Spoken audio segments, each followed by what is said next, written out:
시청자 여러분 안녕하십니까?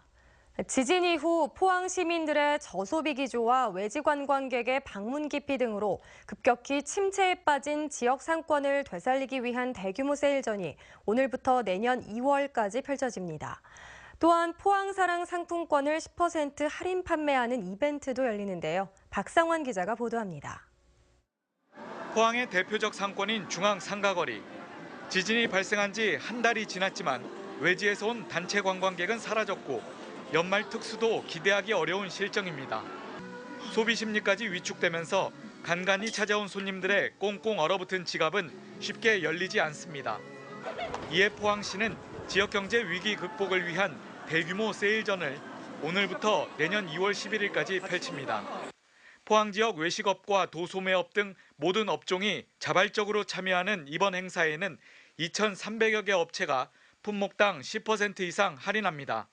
또 외부 관광객 유치를 위해서 여러 가지 인센티브를 시행해서 서울이나 부산, 대구 외지에서 많은 관광객들이 찾을 수 있도록 준비를 하고 있습니다.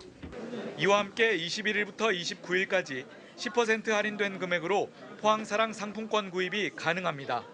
이 기간 동안 할인된 상품권을 구입한 뒤 포항 세일전에 참여하는 해당 업소를 이용하게 되면 20% 이상의 할인 혜택을 누릴 수 있게 됩니다. 지진의 아픔을 딛고 새로운 도약을 위한 호미곶 한민족 해맞이 축전이 오는 31일부터 내년 1월 1일까지 이틀간 포항 호미곶 새천년 광장에서 열립니다. 조류 인플루엔자 확산 우려로 곳곳에서 해맞이 축제가 취소되는 가운데 경북에서 유일하게 열리는 해맞이 행사로 단순한 해맞이 의미를 넘어 지진 이후 전국에서 보내준 성원과 온정에 대한 감사의 의미를 담았습니다. 이에 포항시는 11,000여 대의 임시주차장을 확보하고 교통통제와 노점상 완전 차단 등 관광객에게 쾌적한 축제장을 제공한다는 방침입니다. MBC 뉴스 박상환입니다. 지진 피해로 인한 포항 경제 살리기에 전국 기관단체의 포항 방문이 잇따르고 있습니다.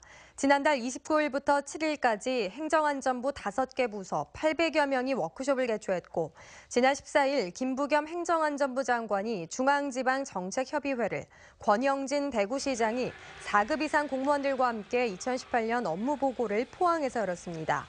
또 바르게 살기 운동 경상북도 협의회 회원 1,000여 명이 죽도시장 장보기 행사를 벌이는 등 지금까지 42개 기관 4,600여 명이 포항을 찾았습니다. 한편 지난달 지진 발생 이후 포항의 주요 관광지와 재래시장 방문객은 지진 발생 이전과 비교해 볼 때 22% 감소한 상태이며 최근 회복세를 보이고 있습니다. 경상북도 교육청은 포항 지진으로 피해를 입은 가구의 고등학생 자녀에게 2018학년도 1년간 입학금, 수업료, 학교 운영 지원비를 전액 지원한다고 밝혔습니다. 예상 지원 인원은 190여 명이며 지원 금액은 약 2억 3천만 원 정도입니다.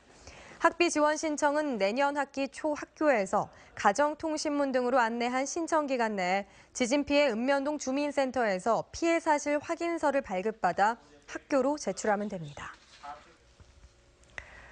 정부가 민간 건축물의 내진 보강 지원을 요청한 포항시의 의견에 대해 사실상 지원이 불가하다는 의사를 밝혔습니다. 행정안전부는 어제 국회 재난안전특별위원회에 국가재난관리체계 혁신 방안을 보고하면서 민간 건축물 내진 보강 등 관리 책임은 건축물 소유자에게 있고 재난으로 피해를 본 민간 시설을 지원한 사례가 없다며 지자체의 기존 공공시설물 내진 보강 예산도 지원하지 못하고 있는 실정이라고 밝혔습니다. 행정안전부는 포항 지진 후속 조치로 지진 관측망을 206곳에서 2018년까지 314곳으로 확대하고 경보 시간도 50초에서 2020년까지 10초 이내로 앞당기며 지진 5개 대피소 9,403곳과 실내 구호소는 2,875개를 신규 지정해 운영하겠다고 보고했습니다. 경상북도의회가 지진 피해 복구와 종합적이고 체계적인 대비책 마련을 위해 전국 최초로 특별위원회를 구성했습니다. 지진특위위원장은 포항의 김희수 의원이, 부위원장은 경주 배진석 의원이 선출됐고 박문하, 이진락 의원 등 7명이 위원으로 선임됐습니다. 특위는 오늘 오후에 긴급 대책회의를 열어 도민안전실로부터 업무 보고를 받은 뒤 지진 종합 대책에 대해 토론했고 앞으로 피해 지역 복구 지원과 체계적인 방제 대책 수립에 나설 예정입니다. 포항 YMCA는 오늘 포항 YMCA 세미나실에서 포항 지진 어떻게 극복할 것인가라는 주제로 3차 이슈 토론회를 실시했습니다. 오늘 토론회에선 포항 지진의 원인과 향후 지진 방제 대책, 재난 대비 시스템 구축 등 지진 극복 방안에 대해 시민 환경단체 등이 다양한 의견을 제시했습니다. 한편 포항 YMCA는 지역 주요 과제에 대한 대안 마련을 위해 청년 일자리, 자유학기제 등을 주제로 그동안 이슈 토론회를 열었습니다. 지금까지 포항에서 전해드렸습니다. 여러분 고맙습니다.